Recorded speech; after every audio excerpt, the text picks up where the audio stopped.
क्या हमारी कुंडली दूसरे जिस व्यक्ति से हम विवाह करना चाह रहे हैं उसकी कुंडली ये ऐसी टेंडेंसीज बता सकती है, पोजेसिव, ऑब्सेसिव और वायलेंट टेंडेंसीज जो आजकल हम देख रहे हैं? अगर दूसरे और छठे भाव में मंगल केतु बैठे हो एक साथ या लगन कुंडली में, ऐसे सर्कमस्टांसेस में स्ट्रॉन्ग चांस होता है कि आप किसी का शिकार हो जाए, मतलब you can be. What is your take on relationship before the marriage? एक रिस्पेक्ट जो रिश्ते के अंदर बनती है वो कमिटमेंट से बनती है, और कमिटमेंट का मतलब ये नहीं कि आप साथ रहें।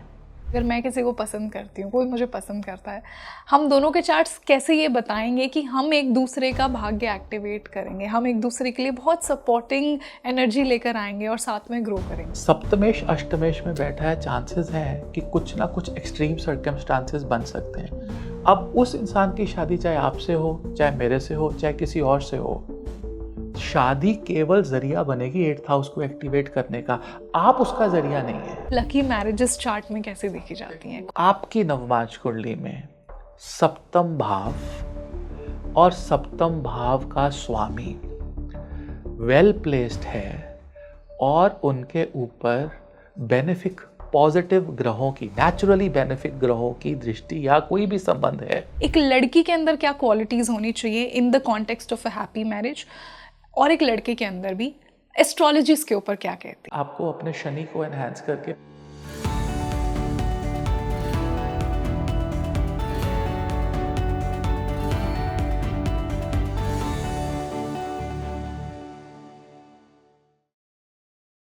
नमस्ते everyone, a very warm welcome on the show and I am your host Rangoli Sharma. देखिए, आज का पॉडकास्ट ना युवा तो मिस मत ही करना, लेकिन पेरेंट्स स्पेशली आप तो बिल्कुल भी मिस मत करना। अगर आपके बच्चे की, आपको लगता है कि शादी की एज हो गई है और आप उनके लिए एक सूटेबल पार्टनर ढूंढ रहे हैं, तो आज का पॉडकास्ट आपको बहुत ज़्यादा हेल्प करने वाला है।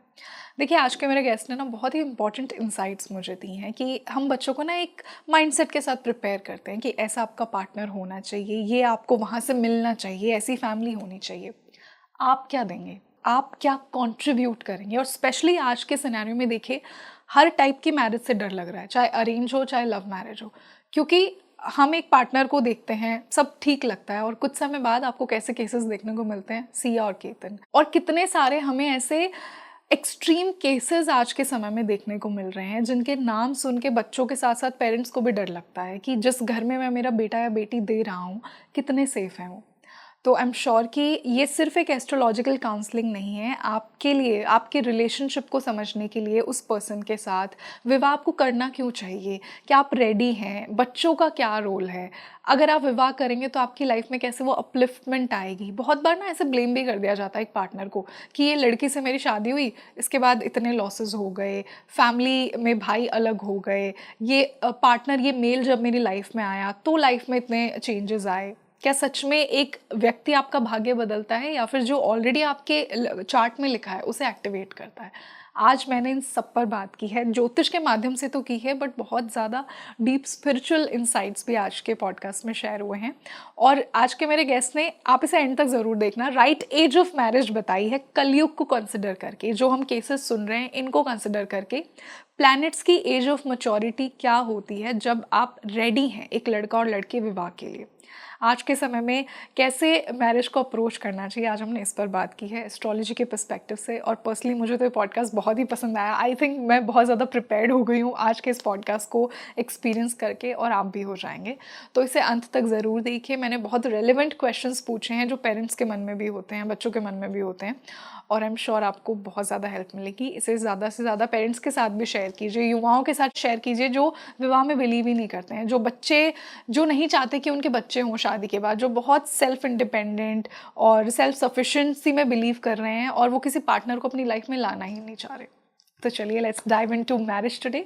और जब मैंने इतना कुछ बता दिया, सो आई एम श्योर आप समझ गए होंगे कि बहुत स्पिरिचुअल इंसाइट्स हमें one of our most favourite astrologers से मिलती हैं हमेशा। Let's welcome one of my most favorites as well, Navneet Chatkara ji, once again on Speaking Tree. Sir, a very warm welcome on the show. Thank you. Such a pleasure to sit with you again today. और sir, आज मैं एक बहुत ही important topic पर बात करूंगी, marriage पर। और आज के सिनेरियो में 2026 में जो हम मैरिज को लेकर केसेस देख रहे हैं ना सर, आई एम श्योर कि आज का पॉडकास्ट बहुत ज़्यादा इंपॉर्टेंट होने वाला है। क्योंकि सर अगर मैं ऑनेस्टली मेरे पर्सपेक्टिव से भी बोलूँ, मेरी एज के जो लोग हैं, गर्ल्स हैं, बॉयज़ हैं, हर टाइप की मैरिज से ना लोगों के मन में एक भय है, चाहे वो अरेंज हो चाहे लव हो। इनिशियली सब अच्छा लगता है, you find a good person, you find कि फैमिली अच्छी है, चीज़ें मैच कर रही हैं, लेकिन कुछ समय बाद हमें पता लगता है। हमने अभी रिसेंटली कितने केसेस ऐसे देखे, सिया केतन की स्टोरी देखी, त्विषा शर्मा का केस देखा, एंड इट एक्चुअली स्कैर्स अस। और एस्ट्रोलॉजी तो इतना बड़ा टूल है जब हम मैरिज को समझते हैं। तो मेरा पहला सवाल आज यही होगा, और ये बहुत इंपॉर्टेंट सवाल है, अगर पेरेंट्स भी इस पॉडकास्ट को देख रहे हैं तो अपने बच्चों के लिए आप इसे ज़रूर कंसिडर कीजिए, और जो भी मेरी एज का या फिर मेरे जैसे लोग इसे देख रहे हैं उनके लिए भी ये बहुत ज़रूरी है कि क्या हमारी कुंडली, दूसरे जिस व्यक्ति से हम विवाह करना चाह रहे हैं, उसकी कुंडली ये ऐसी टेंडेंसीज बता सकती है, पोजेसिव, ऑब्सेसिव और वायलेंट टेंडेंसीज जो आजकल हम देख रहे हैं। रंगोली जी बिल्कुल बता सकती हैं। और जिस प्रकार शनि महाराज अपनी पूरी 12 राशियों को गोचर कर कर अब मीन में आ गए हैं और एक नया 30 साल का साइकिल शुरू करेंगे, ये वो समय है जहाँ पर बदलाव बहुत ज़रूरी है।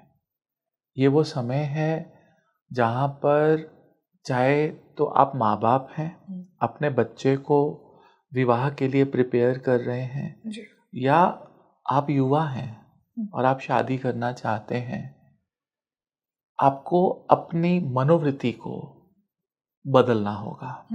और वो बदलाव है क्या, वो भी मैं ग्रहों के गोचर और उनकी पोजीशंस के बेसिस पे आपको मैं बताऊंगा। लेकिन रीवैम्प करने का समय अब है, बदलाव का समय एक अब है, पूरी हो रही है, लास्ट राशि में शनिदेव बैठे। जी देखिए, जब भी मान लीजिए आप किसी से विवाह करना चाहती हैं, या मेरी बेटी किसी से विवाह करना चाहती है, तो हमारी नेचुरल टेंडेंसी ये है कि जिस घर में आप जाएंगे, जिसके साथ आप रहेंगे, उसके पास क्या क्या है। And which is a very fair point. Which is a very fair point. जब भी हम कोई रिश्ता देखते हैं तो एक लड़की के जो पिता है उनका सवाल होता है, या लड़के के भी पिता का सवाल होता है कि लड़का करता क्या है, लड़की करती क्या है, और उन्होंने पढ़ाई लिखाई कितनी की है, घर में कौन कौन है, आपका जो पूरा परिवार है उसकी बैकग्राउंड क्या है। और यही चीज़ें हम अपने बच्चों को भी काउंसिल करते हैं कि ये देखो, ये लड़का है, ये डॉक्टर है, ये इंजीनियर है, ये फौज में है, इसकी इतनी अच्छी सैलरी है, देखने में इतनी अच्छी पर्सनैलिटी है, इसके माँ बाप इतने वेल ऑफ है, और इनका एक ही बहन है, वो मैरिड है विदेश में, कोई प्रॉब्लम तो कोई प्रॉब्लम आपको नहीं होगी। I think this is a right match. और ये आपकी कुंडली भी मिलती है, 18, 20, 22 गुण मिल रहे हैं, तो बताओ बेटा, इससे बड़ी दर्दनाक और गलत काउंसलिंग हो नहीं सकती रंगोली जी। सर लेकिन यही अप्रोच तो हम सब फॉलो करते हैं। देखिए, जब सीता मैया की शादी हुई होगी और भगवान राम की कुंडली में मंगल सप्तम भाव में था, जब मंगल सप्तम भाव के साथ संबंध बनाता है या होता है ना, तो आपको शादी भी लड़के करनी पड़ती है और शादी के बाद भी युद्ध होता है। भगवान राम जी के साथ ऐसा हुआ जी। उनको स्वयंवर में सीता मैया लड़के लेनी पड़ी, और शादी के बाद भी मंगल का प्रभाव विवाह पर रहा। एक छोटी सी एग्जांपल दी, इसको आप दी प्रिंसिपल नहीं मान सकते हैं जी। आज की डेट में जब मैं अपनी बेटी से बात करता हूं तो मैं उसको बोलता हूं कि बेटा एक लिस्ट बनाओ कि आप जब किसी से शादी करेंगे तो उसके सुखद जीवन के लिए आप उसे क्या क्या दे सकते हैं। How beautiful. रेदर देन कि उसके पास ये चीजें हैं जो आप इंजॉय करेंगे। तो वो कहती है कि पापा सबसे पहले तो मैं उसको रिस्पेक्ट दूंगी और एक्सपेक्ट करूंगी कि वो मुझे इज्जत दे। शादी में सबसे इम्पॉर्टेंट प्यार नहीं है, सबसे इम्पॉर्टेंट है रिस्पेक्ट। क्योंकि प्यार का जो बेस है, जो प्लेटफॉर्म है, वो सम्मान है, वो इज्जत है। अगर आप सामने वाले की रिस्पेक्ट नहीं कर सकते, उसके थॉट्स की रिस्पेक्ट नहीं कर सकते, तो वो प्यार नहीं, वो केवल अट्रैक्शन है। Very important. तो आज की डेट में पेरेंट्स को सबसे पहले सामने वाले की फीलिंग्स को रिस्पेक्ट करना। दूसरी चीज मैं अपनी बेटी को बोलता हूं कि आप ट्रांसपेरेंट रहो, क्योंकि जैसे जैसे कलयुग में राहु का प्रभाव बढ़ता जा रहा है, रिश्तों में ट्रांसपेरेंसी खत्म होती जा रही है। यस, लोग एक दूसरे को भ्रम में रखते हैं। आपका मोबाइल है, अगर आपका मंगेतर उसको टच करना चाहे तो आप कहते सॉरी, आप मेरे फोन को नहीं देख सकते, it's my privacy, it's my privacy, right? That is a red signal, वो एक रेड सिग्नल है। ये कोई प्राइवेसी नहीं है। प्राइवेसी उस चीज को कहते हैं कि आप दोनों लोग बैठे हैं और एक थर्ड पर्सन बीच में आ जाता है, तो वो आपकी प्राइवेसी हर्ट हो रही है। प्राइवेसी अकेले की नहीं होती, प्राइवेसी दो लोगों की होती है हमेशा, अगर आपकी शादी हो रही हो। एग्जैक्टली। आप समझिए, ये डीप बातें हैं। आप अपने फीलिंग्स को, अपने फ्रेंड्स को आप शेयर नहीं करना चाहते कि ये मेरे दोस्त हैं, आप बताना ही नहीं चाहते हैं। आपने जो नाम लिए, ये जो लड़की सिया और केतन, अगर आप इनके बारे में पढ़ें तो एक तो दोनों के बीच में रिस्पेक्ट की कमी, दूसरा अपनी पर्सनल बिलोंगिंग्स को शेयर ना करना, राहु का प्रभाव, और इम्पल्सिवनेस, और ऐसी एक्सट्रीमिटी कि आप किसी की जीवन लीला ही खत्म कर दीजिए। अब इनके दो ग्रह इसको रिप्रेजेंट करते हैं, एक वॉर लाइक सिचुएशन और एक एक्सट्रीमिटी। ये दो ग्रह मंगल केतु के हैं। मंगल केतु का कॉम्बिनेशन अगर किसी की कुंडली में होता है तो जहां पर भी मंगल केतु बैठे हैं वहां पर आपको एक्सट्रीमिटी मिलेगी लाइफ के अंदर। हमारा एक ज्योतिष का प्रिंसिपल है कि जिसमें अगर मंगल केतु लगन कुंडली एवं नवमांश, स्पेशली लगन कुंडली में अगर दूसरे और छठे भाव में मंगल केतु बैठे हो एक साथ, नवमांश में सेकंड और सिक्स्थ हाउस में या लगन कुंडली में, ऐसे सर्कमस्टांसेस में स्ट्रॉन्ग चांस होता है कि आप किसी का शिकार हो जाएं। मतलब यू कैन बी। मैं आपको एक छोटा सा एग्जाम्पल देता हूं। मेरे पास एक केस आया, डिवोर्स का केस चल रहा था, और वो जिम ट्रेनर हैं और उनका मंगल केतु सेकंड हाउस में है। तो मैंने उनको सुझाव दिया कि आप इस डिवोर्स केस को एमिकेबली खत्म करें, आपकी जान को खतरा है।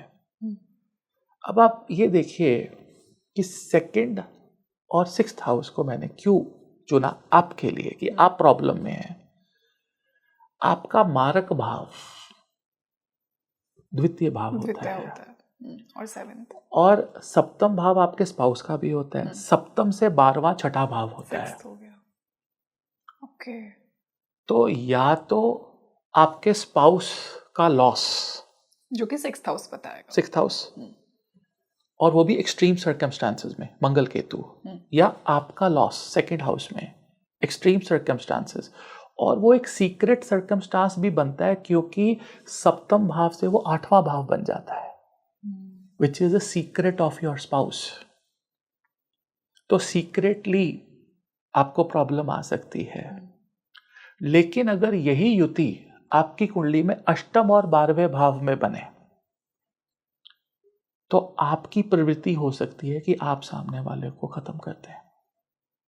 वेरी इंपॉर्टेंट सर, इस तरीके से मैंने कभी नहीं सुना है। हमने 2 रूल्स दे दें कि क्या आपके साथ गलत हो सकता है या आपका चार्ट गलत कर सकता है, किसी गलत कर सकता है। और ये दी प्रिंसिपल्स नहीं है, there are various other factors. आपका सप्तम भाव का स्वामी राहु के साथ ग्रस्त हो या अष्टम भाव के स्वामी के साथ बैठा हो, राहु शुक्र, राहु मंगल, राहु शुक्र मंगल एक भाव में, अष्टम में, द्वितीय में, ये एक्सट्रीम कॉम्बिनेशंस हैं जो लाइफ थ्रेटनिंग सिचुएशंस। कभी कभी आपका सप्तम भाव का स्वामी आर्द्रा नक्षत्र में बैठ जाए। आर्द्रा एक तूफान है। हाँ। और मान लीजिए वो राहु है और वो बृहस्पति के साथ, या बृहस्पति है आर्द्रा में, राहु के साथ आर्द्रा में बैठ गया, सेकेंड हाउस में, सिक्स्थ हाउस में, एट्थ हाउस में, 12th हाउस में, तो उसकी जो राशि है जहां पर ये कॉम्बिनेशन बन रहा है, वो राशि कारण बन जाती मृत्यु का, प्रॉब्लमेटिक सिचुएशंस का। लेकिन ये सारी चीजें ठीक की जा सकती हैं। ज्योतिष का मतलब ये है कि कॉम्बिनेशन को देखकर हम बोले तो, क्योंकि चार्ट को हमेशा इन टोटलिटी चेक किया जाता है, और जब उसको हम टोटलिटी में चेक करते हैं तो माँ बाप की रिस्पॉन्सिबिलिटी, प्रथम रिस्पॉन्सिबिलिटी ये नहीं है कि आप अपनी बेटी को बताएं कि आज 17 करोड़ का हम आपके लिए पैलेस बुक कर रहे हैं, या आपकी डेस्टिनेशन वेडिंग 20 करोड़ रुपए में होगी, ये देखिए पैलेस, ये स्टॉल्स हैं, ये आपका गहना, ये आपका डिज़ाइनर।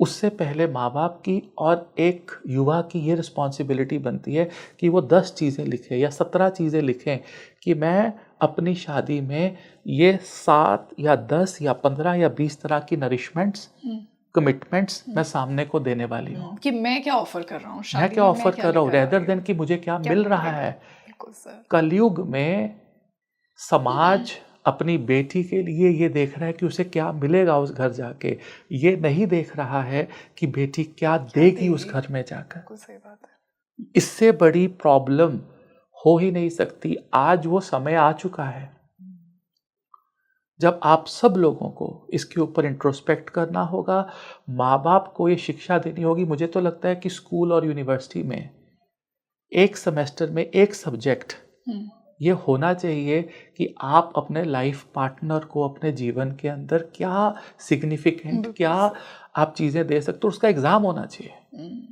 कि आप पढ़ें, उसको लिखें, उसको बताएं कि मैं उनको एक तरह की मानसिक सपोर्ट, उनका सुख दुख में साथ देना, उनकी हर प्रॉब्लमेटिक सिचुएशन से भागना नहीं, उनके हेल्थ की अंदर प्रॉब्लम्स हैं तो पापा मैं उनका साथ दूंगी, मैं कैरेक्टरफुल रहूंगी या रहूंगा, मैं अपने जीवन में अगर मेरे मन में कोई प्रॉब्लम है तो उसको मैं क्लैरिफाई करूंगा। मैं राहु को एक्टिवेट नहीं करूंगा कि हम छल कर रहे हैं, हम किसी के सामने वाले को गलत एक्सपेक्टेशंस रख रहे हैं और हमारे पास एक और भी एक्सपेक्टेशन है कि अगर ये नहीं तो कहीं और, नहीं तो कहीं और। ऑप्शंस बहुत है ना, ऑप्शंस बहुत हैं। तो ये जब तक नहीं होगा, इस तरह के क्रूर कॉम्बिनेशन जो कुंडली के अंदर बन रहे हैं वो एक्टिव होते रहेंगे दशाओं अंतरदशाओं में, और कहीं ना कहीं पर ऐसी दुखद और ऐसी अनफॉर्चुनेट घटनाएं जो कभी हमने सोची भी नहीं थी, जो स्पेशली हमें आजकल बहुत देखने को जिस मिल रही है। प्रकार कलयुग बढ़ रहा है, ये बढ़ती ही जाएंगी, ये बढ़ती ही जाएंगी। शादी का मतलब बिजनेस हो चुका है, शादी का मतलब मेरे लिए क्या है इसमें, ये हो चुका है। शादी का मतलब मेरे फाइनेंशियल जो सर्कमस्टांसेस हैं उसमें शेयरिंग हो जाएगी, ये हो चुका है। ये शादी का मतलब है ही नहीं। 50 साल पहले, 100 साल पहले शादी का एक्चुअल मीनिंग क्या था कि इसका घर बस जाए, इसकी गृहस्थी बस जाए। दैट मीन्स कि शादी होगी तो कुल आगे चलेगा, बच्चे होंगे, चीज़ें आगे बढ़ेगी, एक्सपेंशन होगा। आज की डेट में तो बच्चे एक्सपेंशन तो प्रायोरिटी है ही नहीं। Like so many couples, they don't even want kids. They don't want kids. They don't want कि उनका परिवार या कुटुंब आगे बढ़े। They are not ready to take the responsibility.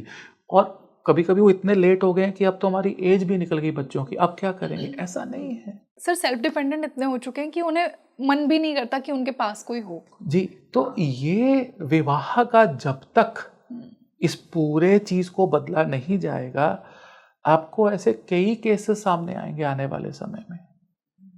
ये एक मेरी प्रार्थना है हर पिता से, हर माता से, हर लड़की से, हर लड़के से कि रेदर देन आप लिस्ट बनाएं कि शादी कहाँ कहाँ कैसे कैसे इवेंट्स होंगे, सबसे पहले अकेले बैठ के लिस्ट बनाएं कि आप किस किस सर्कमस्टांस में अपने लाइफ पार्टनर के साथ खड़े होंगे।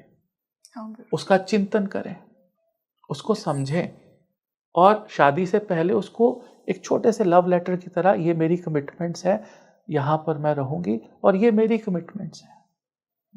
अगर आप वो कर सकते हैं तो आपकी लाइफ मीनिंगफुल है, और अगर आप नहीं कर सकते हैं तो आप मत करिए शादी। You are not made for it. मत किसी का जीवन खराब करिए। मेरे को ये लगता है कि अगर आप 1 साल तक या 8 महीने या 12 महीने तक किसी के साथ बिना डाइवर्ट हुए नहीं रह सकते, आपको उसके साथ शादी करने का कोई हक नहीं है। आप किसी के साथ 1 साल तक कम से कम, अगर आप किसी के साथ रिलेशनशिप में हैं, आपके माइंड में एक बार भी सेकंड थॉट नहीं आना चाहिए कि am I sure for this marriage, या एक बार भी आपके मन में किसी और के लिए अट्रैक्शन नहीं आनी चाहिए। अगर आपका 1 साल ऐसा गुजरता है किसी के साथ, you are eligible for marriage. Otherwise 3 महीने में, 6 महीने में, 8 महीने में थॉट प्रोसेस बदलने लग जाता है, इनसिक्योरिटी आनी शुरू हो जाती है।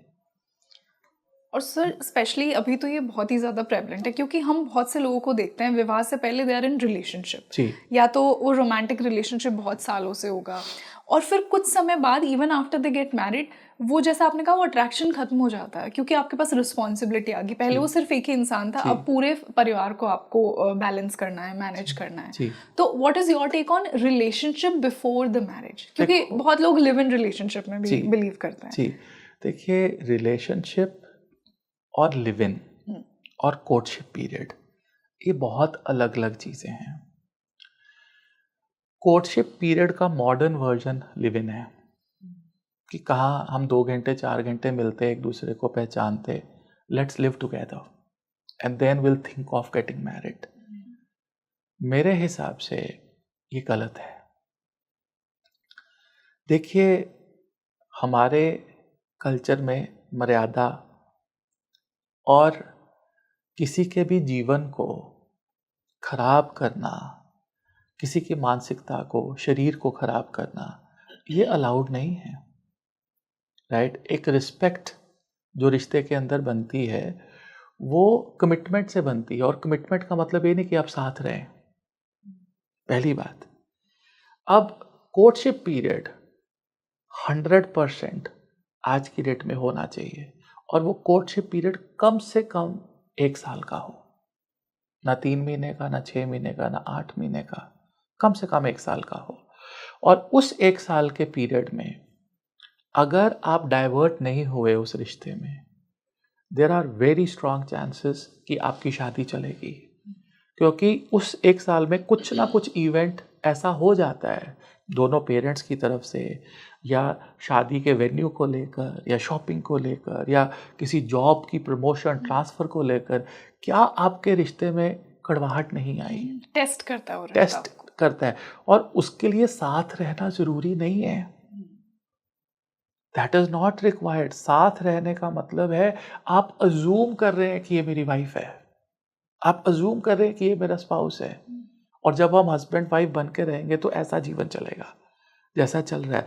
That is the assumption, and there are no strings attach. उसके ऊपर कोई धर्म या माता पिता का कोई प्रेशर नहीं है। It's a pressure free relationship, और प्रेशर फ्री रिलेशनशिप को आप रिलेशनशिप नहीं कह सकते। एक बात बताइए रंगोली जी, आप एक अच्छे इंसान में के रूप में कब उभर कर आए? आप तब उभर कर आए जब आपके जीवन में रिस्पॉन्सिबिलिटीज और दुख आया। जिस भी इंसान के जीवन में रिस्पॉन्सिबिलिटी, अकाउंटेबिलिटी और दुख, एक लड़का मर्द कब बनता है? वो तब बनता है जब वो रिस्पॉन्सिबिलिटी समझने लगता है, फिर वो चुप हो जाता है और उसको पता होता है कि उसके साथ कोई नहीं है। जिस दिन आपको ये ज्ञात हुआ कि आपके साथ कोई नहीं है, उस दिन आप बड़े हो गए थे। जब तक आपको था कि मेरे साथ मेरी भाई बहन, माता पिता या ये लड़का मेरे साथ है, तब तक आप बच्चे ही थे।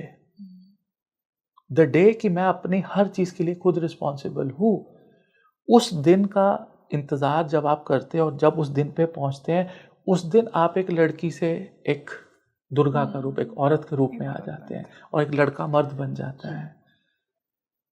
ये इररिस्पॉन्सिबल लिविंग, इररिस्पॉन्सिबल रिलेशनशिप्स जो हैं, अब बहुत से लोग इसमें बोलेंगे नहीं नहीं, लिव इन में भी रिस्पॉन्सिबिलिटी होती है। So, अगर होती है तो go get married, right. Go get married. कहीं ना कहीं दिमाग में आपके होता है I can, if things don't work out I can leave, there is a scope of escape. Yes, बहुत इजीली मैं छोड़ सकता हूँ। There is a scope of escape. और ये वेस्टर्न से आया, वेस्ट में शनि है, इसीलिए शनि विवाह के अंदर दुख का कारक बनते हैं। आप नवमांश में जिनके भी सप्तम भाव में शनि है, वहां पर अगर कोई मेजर ट्रेजिक प्रॉब्लम नहीं है तो सौरो तो है, एक उदासी है विवाह में। इसकी गारंटी है कि एक दुख, एक संताप, आपके मन में एक डिससेटिस्फेक्शन, एक कोल्डनेस, वार्मनेस की कमी आपको विवाह में मिलेगी, चाहे वो एग्जॉल्टेड शनि हो या खुद कोई भी। देखो, एक ग्रह का नेचर और कैरेक्टरिस्टिक नहीं बदलता, चाहे वो फंक्शनल बेनिफिक हो या फंक्शनल बेनिफिक हो, उसका नेचर नहीं बदलेगा, उसका ट्रेट नहीं बदलेगा। वो दुख में आपको सुख देने की कोशिश करेगा, और अगर वो नेचुरली मैलेफिक है तो वो दुख में दुख ही देता जाएगा,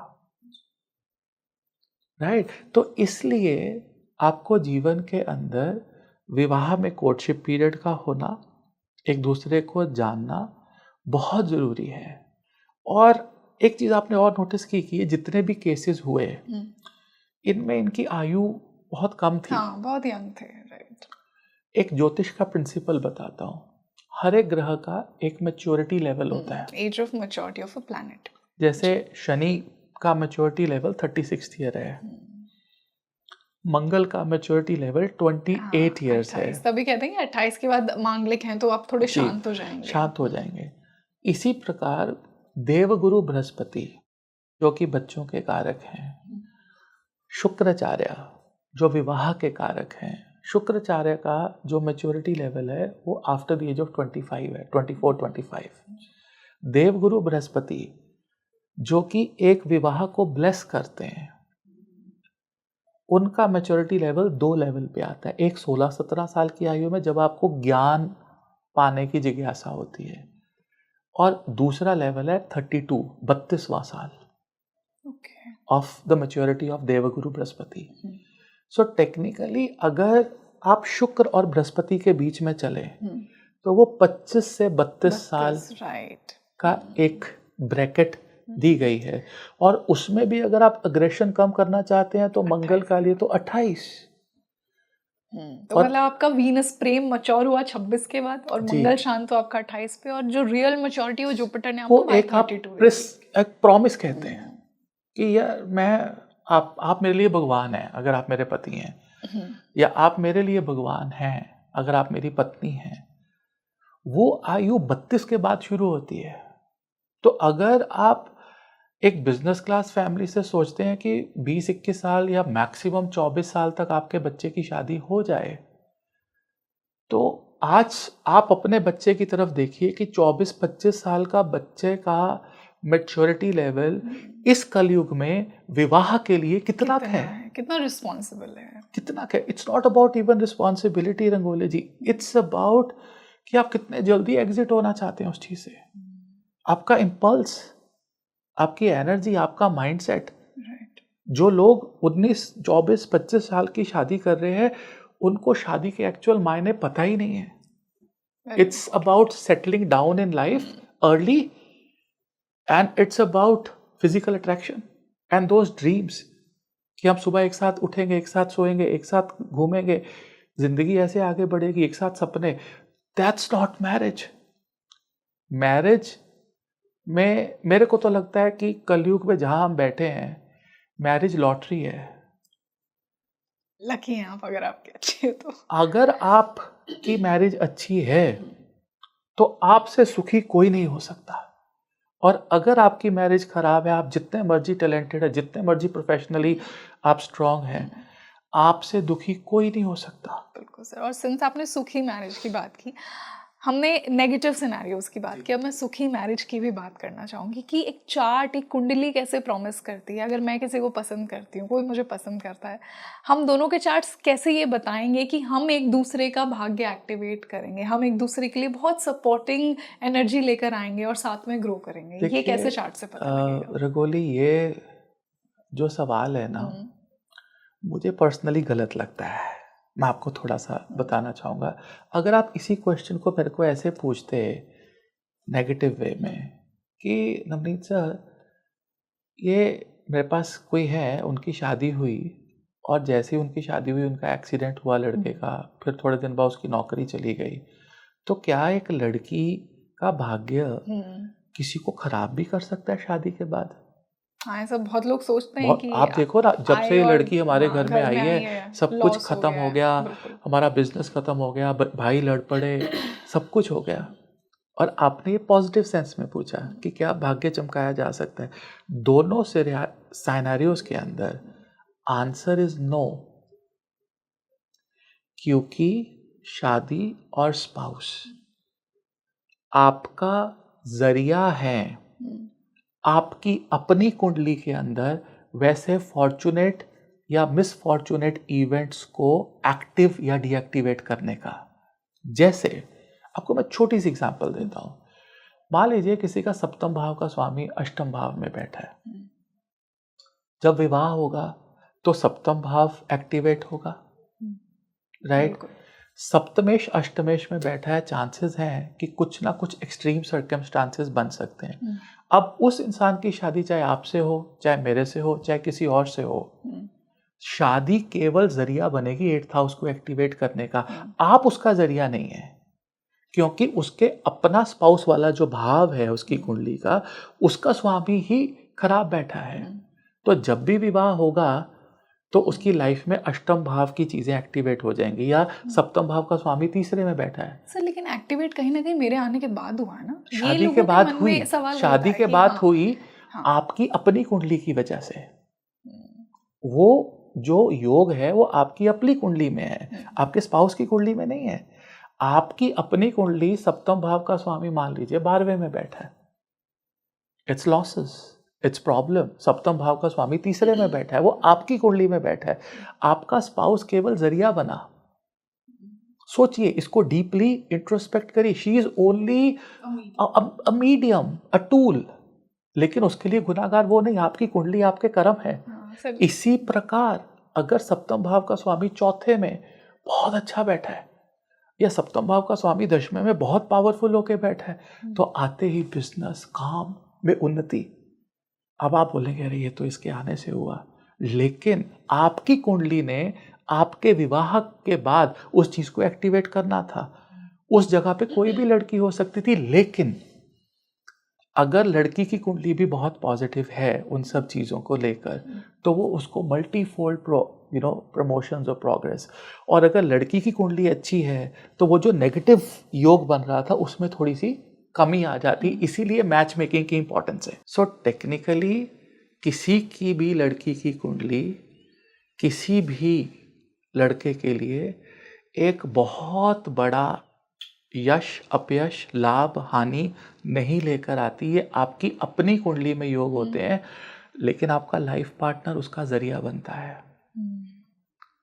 जब तक ये क्लैरिटी आप व्यूअर्स के माइंड में नहीं होंगे, आप सिर्फ ब्लेम गेम करेंगे। लोगों को इजी लगता ना कि तुम्हारी वजह से हुआ, कोई और होता तो शायद कुछ और होता। लेकिन अगर आपका ही सप्तमेश एफ्लिक्टेड है, अब जैसे जब भी कोई मेरे पास कोई लड़की आती है, वो दिखाती है कि नवनीत से ये लड़का है जिससे मैं शादी करना चाहती हूँ, उस लड़के का मैं शुक्र एफ्लिक्टेड देखता हूँ। मान लीजिए शुक्र राहु के साथ है, या शुक्र मंगल के साथ है, शुक्र मंगल राहु तीनों एक साथ बैठे हैं, या शुक्र केतु है, तो मैं बोलता हूँ बेटा आप अपने लिए उपाय करो।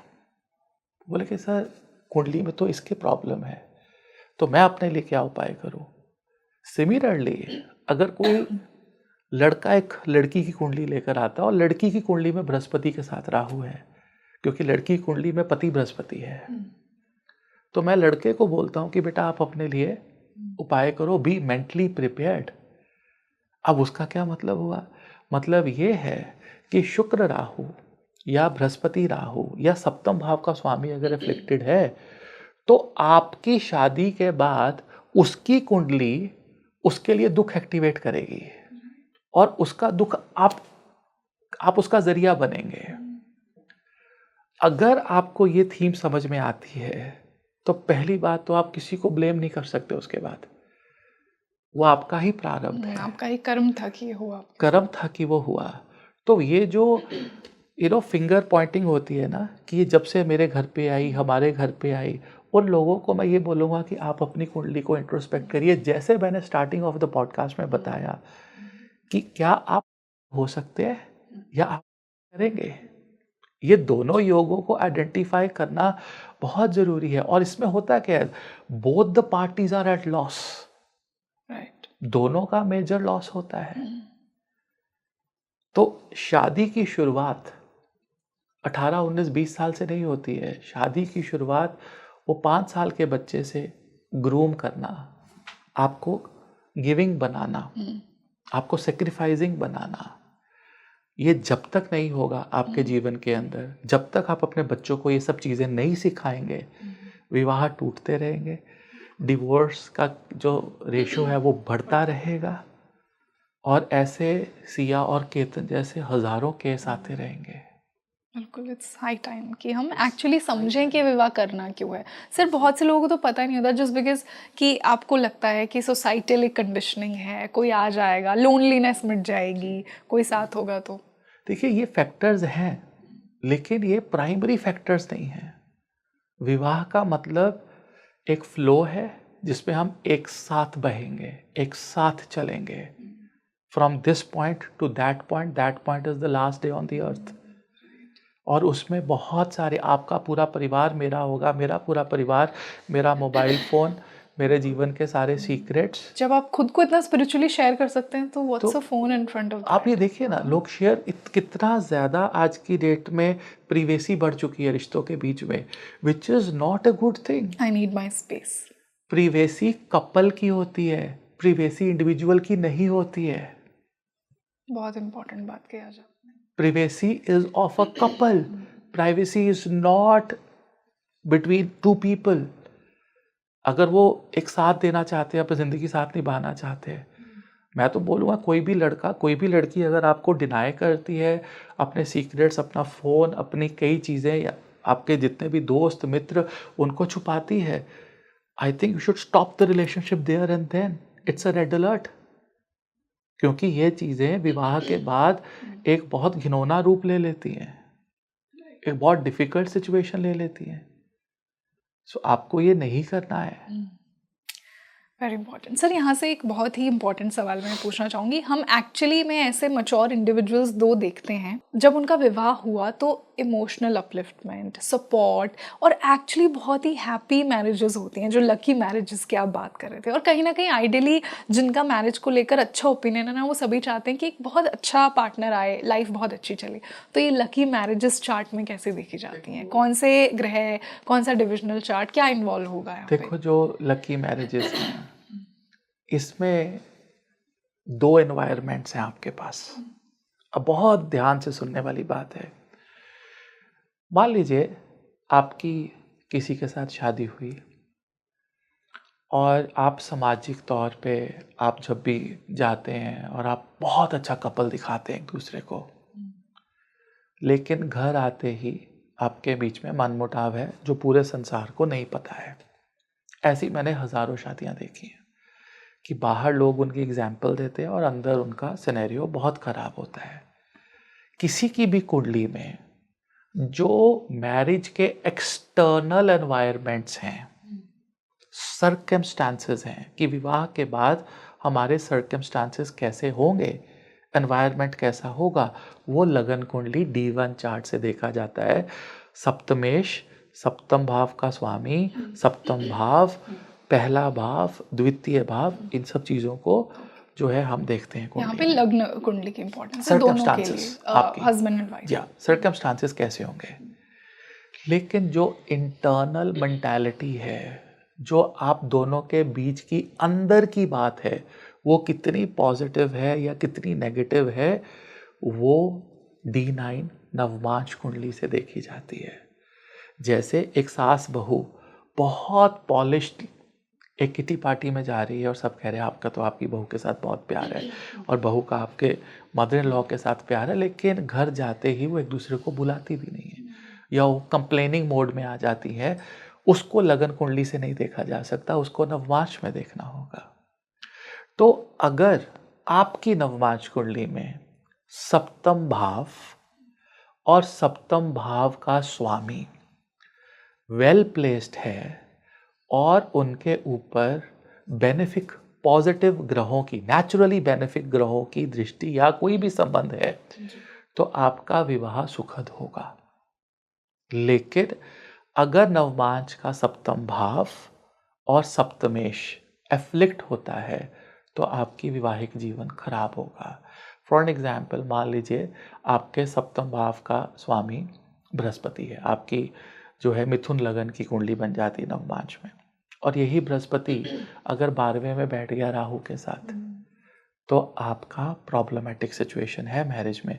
लेकिन यही बृहस्पति अगर चंद्र के साथ बैठ गया, हाँ, तो आपका एक बहुत पॉजिटिव और एक इमोशनल कनेक्ट बन गया, और वो चौथे भाव में बैठ गया या दशम भाव में बैठ गया, उसके ऊपर किसी क्रूर ग्रह की दृष्टि भी नहीं आई, तो सीधी सीधी बात है कि आपका वैवाहिक जीवन सुखी रहने वाला है।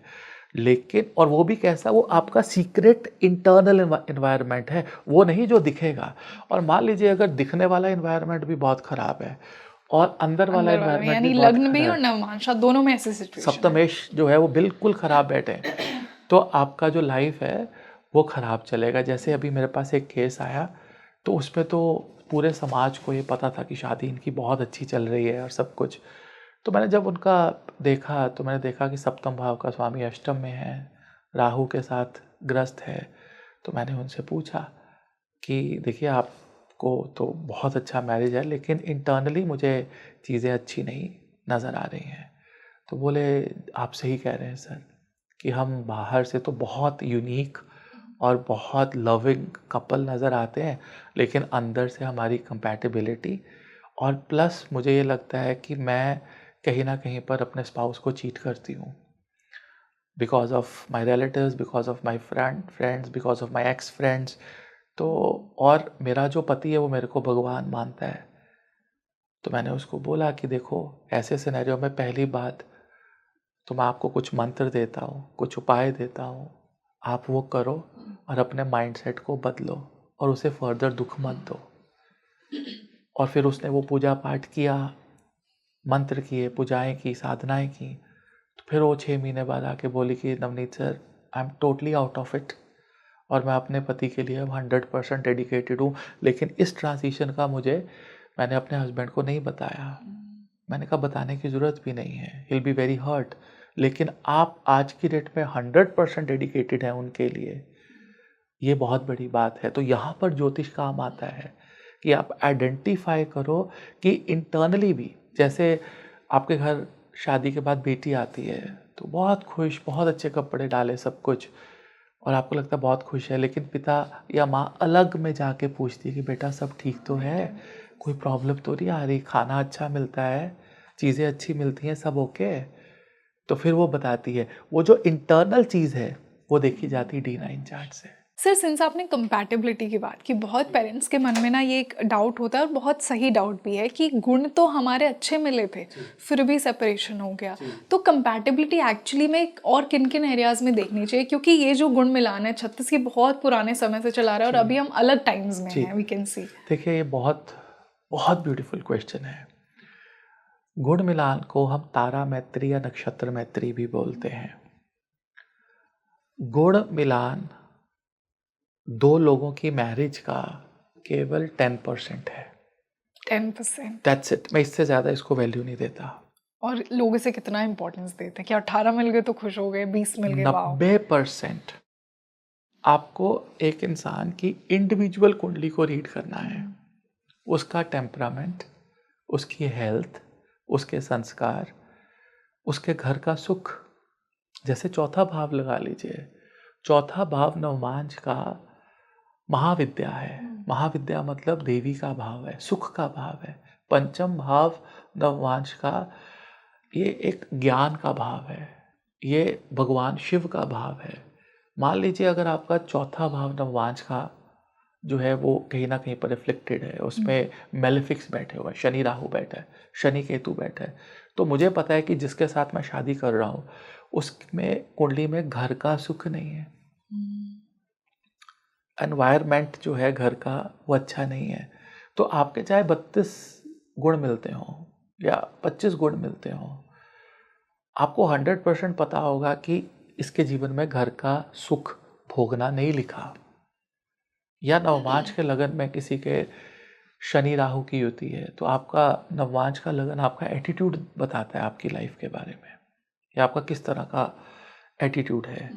या सप्तम भाव का स्वामी ही सप्तम भाव में बैठा है लगन में या नववांश में, तो इसका मतलब कि आप डोमिनेटिंग होंगे, आपका स्पाउस डोमिनेटिंग होगा, क्योंकि आपकी कुंडली में सप्तम भाव आपके स्पाउस को रिप्रेजेंट करता है। तो सप्तमेश ही स्ट्रांग होकर सप्तम भाव में बैठ गया, तो you should be mentally prepared कि अगर आपको थोड़ा सा, अगर आपको कोई डोमिनेट करेगा या लीड करेगा तो यू शुड गेट लेड, क्योंकि वो पावरफुल है। आपका चार्ट लेकर, आपका चार्ट उसको और सर उसी तरह अगर 7th हाउस का लॉर्ड अगर फर्स्ट में बैठा हो तो मतलब आप अपने पार्टनर्स की सुनेंगे। बिल्कुल बिल्कुल, और आप जो है स्ट्रांगली जो है अपनी मैरिज के अंदर चलेंगे।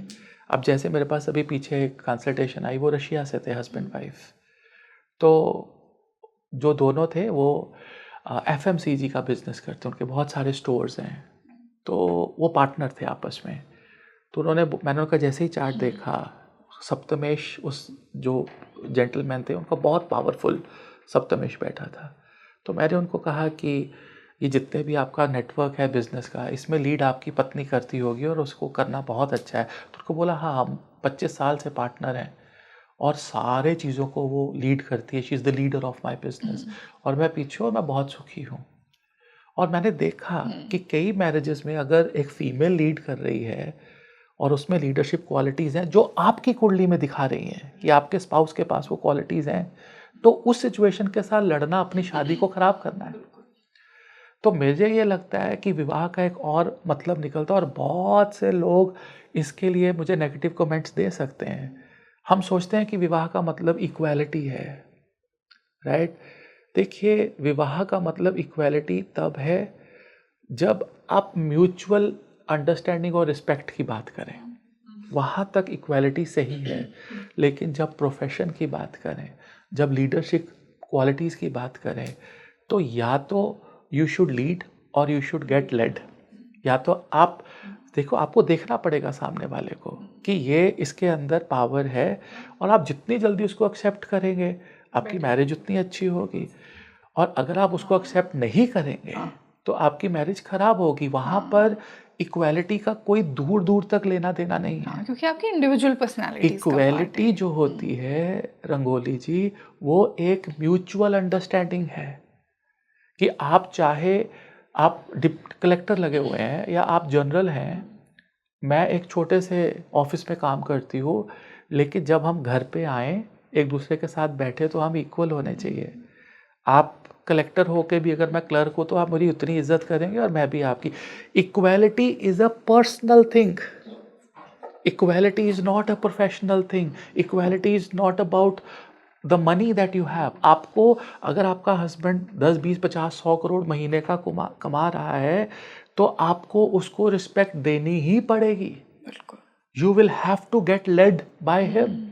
आपको एक्सेप्ट करना होगा। ये नहीं कह सकते मुझे डोमिनेट कर रहा है, या आपको उसको नहीं कह सकते कि मेरी पर्सनल कमाई कहाँ है, या मैं उसके एक दिन बराबर पहुंचूंगी और मैं भी 100 करोड़ कमाऊंगी। That's not. Sir I think personally मैंने ऑब्जर्व किया, प्रॉब्लम क्या आती है कि सबने ना शादी को बहुत जनरलाइज कर रखा है कि मेरे फ्रेंड की शादी ऐसी है, मेरे मम्मी पापा ने मुझे ऐसा सिखाया तो मेरी भी ऐसी होगी।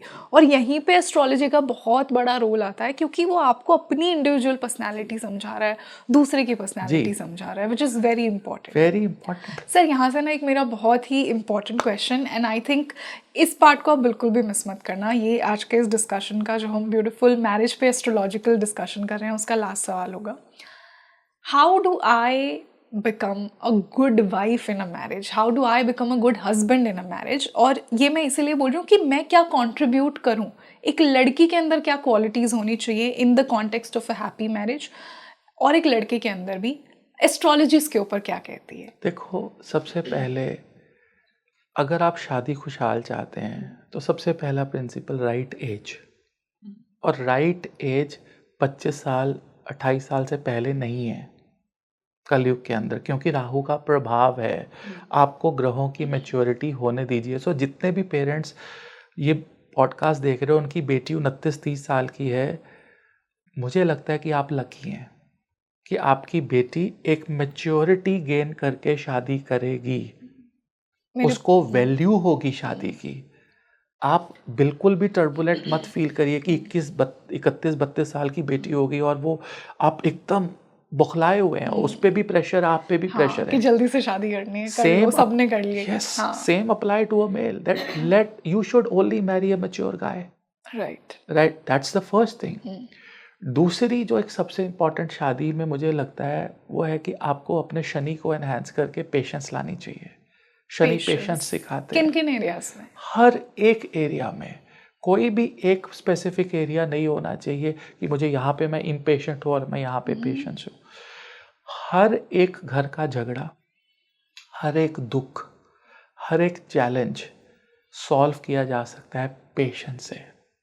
अगर आपके अंदर पेशेंस है तो कुदरत आपकी मदद ऑटोमेटिकली करती है, इट इज गारंटीड। यही शनि का मैसेज है पूरे ब्रह्मांड को कि आपके अंदर पेशेंस की कमी है, इसीलिए मैं मंगल की राशि में जाके नीच का हो जाता हूँ, इम्पेशेंट होके, आपको जल्दी से चीजें करनी होती है और आप काम खराब कर लेते हैं। बिल्कुल काम खराब कर लेते हैं। और शुक्र के अंदर बहुत पेशेंस होती है, इसीलिए सप्तम भाव का स्वामी शुक्र बना, वो एक डिवोशन का कारक है। What a beautiful insight. Right, सप्तम भाव का स्वामी भी शुक्र बना, वहां पर ईगो की कोई जगह नहीं, इसलिए सूर्य नीच का हो गया। वहां पर शनि उच्च के इसलिए हुए क्योंकि वो आपको जोर जोर से कह रहे हैं कि you have to keep patience in everything. मैंने देखा है कि अगर आपके हस्बैंड खराब भी हैं, एक पत्नी ने पेशेंस रखी लेकिन वो दिल के बुरे नहीं है, तो 4-5 सालों में जब एक अच्छी दशा आई तो मैरिज लाइफ ठीक हो गई। अब आप ये देखिए कि अगर कोई 30 साल की है, 32 साल की आयु में मैरिड है और आपको पता है कि वो इंसान मॉरली खराब नहीं है, उसके सर्कमस्टांसेस खराब चल रहे हैं, तो आप देखेंगे कि 12-15 सालों में जब वो 45, 42, 48 में पहुंचते हैं तो उनकी मैरिज स्टेबलाइज होने लगती है। क्योंकि 42 में is a maturity age of Rahu, 48 is Ketu. वो जो एक्सट्रीमिज्म था वो 48 के बाद खत्म होने लगता है। It's very very important. तो आपकी कुंडली में पहली ये चीज। तीसरी चीज, शादी की जो बाइंडिंग फोर्स है, जिसको कि आप फेविक्विक बोलते हैं, Fevikwik of marriage, right, Fevikwik of marriage, वो पंचम भाव है। चिल्ड्रन, बच्चे। अगर आप शादी कर रहे हैं तो आपका बच्चों के लिए, अपने जीवन में बच्चों को लाने के लिए पॉजिटिव माइंडसेट होना चाहिए। Should have children as soon as possible you get married.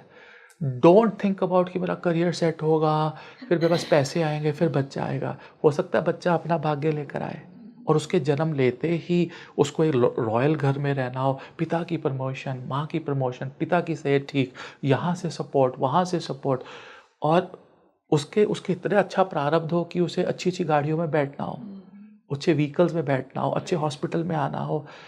आपको पॉवर्टी से आपका एंसेस्टर अपलिफ्ट कर जाता है, आपका बच्चा अपलिफ्ट कर जाता है।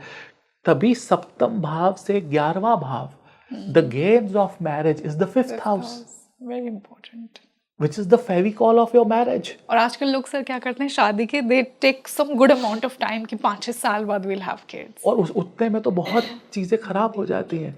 जब एक बच्चा जीवन में आता है तो वो बच्चा पति और पत्नी के बॉन्ड को स्ट्रॉन्ग करने की कोशिश करता है। आप छोटे से बच्चे से पूछिए आप किसके साथ रहना चाहते हैं, मम्मा साथ, पापा साथ, वो बोलेगा मम्मा साथ भी, पापा साथ भी। और फिर वो मम्मा पापा एक दूसरे को देखते हैं और फिर नज़रें झुका लेते हैं और इवेंचुअली वो फिर एक साथ रहने के लिए जो है वो जोड़ के रखा है, दोनों का हाथ पकड़ के वो खड़ा है। ऐसे सिनेरियो आपको कोर्ट केसेस में मिलेंगे। मैंने बच्चों के बेसिस पे कई मैरिजेस रिकंसाइल होती देखी है।